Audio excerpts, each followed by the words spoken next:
చేపల పులుసు చేయడం చాలా సింపుల్ అండి. ఫస్ట్ శుభ్రం చేసుకున్న చేపల్లో ఉప్పు, కారం, పసుపు, కొంచెం ధనియాల పౌడర్ వేసుకొని కలుపుకొని పక్కన పెట్టుకోండి. తర్వాత నిమ్మకాయ సైజ్ అంతా చింతపండు తీసుకుని నానబెట్టుకోండి.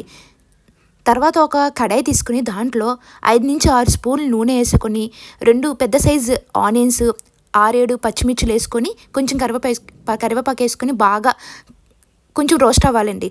రోస్ట్ అయ్యాక ఒక స్పూన్ అల్లం వెల్లుల్లి పేస్ట్ వేసుకొని బాగా మిక్స్ చేసుకోండి. కొంచెం రోస్ట్ అయ్యాక మనం నానబెట్టుకున్న చేప ముక్కలని దీంట్లో వేసుకోండి.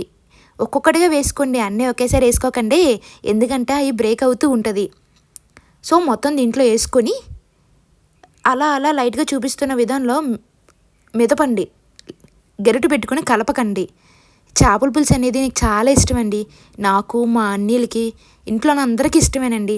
మా అమ్మ చేసే చేపల పులుసు అనేది ఎంత బాగుంటుందంటే, మా అన్నయ్య డబ్బాలు వాళ్ళ కాలేజ్ ఫ్రెండ్స్కి తీసుకెళ్ళేవాడు అనమాట చేపల పులుసు అనేది.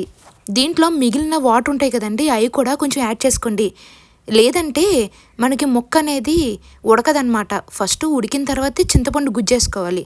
ఇలా లైట్గా కొంచెం వాటర్ వేసుకొని కొద్దిగా బాయిల్ చేయండి. చేపలు అనేవి ఉడుకుతాయి. ఉడికిన తర్వాత దీంట్లో ఇందాక నానబెట్టుకున్న చింతపండు గుజ్జు ఉంటుంది కదండి, అదంతా వేసేసేయండి. మీకు పులుపు చూసుకోండి, పులుపు చూసుకున్నాక వాటర్ పడుతుందంటే యాడ్ చేసుకోండి. నాకైతే వాటర్ పడుతున్నాయండి, ఎందుకంటే పులుపు కొంచెం ఎక్కువైంది. మేము 2.5 కేజీల చేపను తీసుకున్నాం, సో కొంచెం పులుపు ఎక్కువగానే ఉంటుంది. అప్పుడే కదండి చేపల పులుసు టేస్ట్గా ఉంటుంది. వాటర్ కూడా యాడ్ చేసుకున్నాక గుప్పుడంతా కొత్తిమీర వేసుకుంటేనండి ఆ స్మెల్ మన ఇంటికి, పక్కింటి వాళ్ళకి, కిందింటి వాళ్ళకి అందరికీ ఆ స్మెల్ అనేది వెళ్తుందండి చేపల పులుసు అనేది. అప్పుడప్పుడు మా అమ్మ చెప్తూ ఉంటుంది, స్మెల్ వస్తుందే అని అడుగుద్ది అనమాట. ఎందుకు రాదమ్మా చేపల పులుసు అనేది, అలా ఉడుకుతుంటే ఉంటుందండి చేపల పులుసు. వీధి అందరికీ ఆ స్మెల్ అనేది వెళ్తూ ఉంటుందండి. అంత గుమగుమలాడుతుందండి చేపల పులుసు అనేది.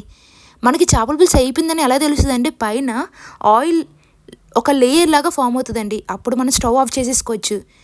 అన్నంలో కలుపుకుంటూ ఉంటుందండి, వేడి అన్నంలో చేపల పులుసు అనేది. చేపల పులుసు పొద్దున్న చేసింది నైట్కి కానీ రేపు మార్నింగ్ కానీ అద్భుతంగా ఉంటుందండి.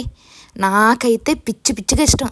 ఆ తలకే ఉంటుంది కదండి చేపల్లో, నాకైతే చాలా